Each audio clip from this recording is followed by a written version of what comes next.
tout en haut. Et maintenant, vous faites Haut, hors sac.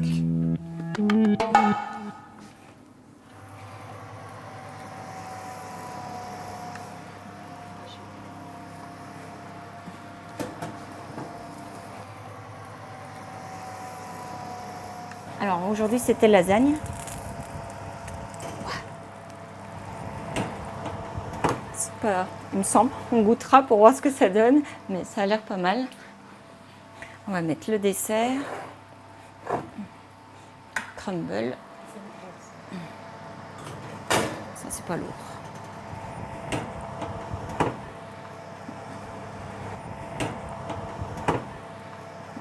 Ça nous permet de voir tous les gestes du quotidien si on est capable de les appréhender et de les réaliser.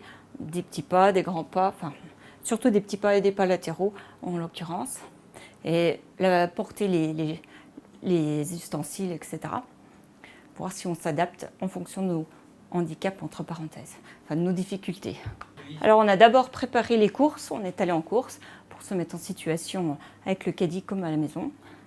Et donc on a fait les courses, on est rentré et aujourd'hui on a préparé comme si on était à la maison et si on préparait le repas pour la famille. Voilà. C'est le deuxième atelier cuisine. J'avais déjà fait une première fois il y a un mois de mon hospitalisation et puis là je suis quasiment à la sortie. Donc je pense que c'est pour voir si je suis apte à sortir, si je suis habilitée à pouvoir me débrouiller un peu seule à la maison.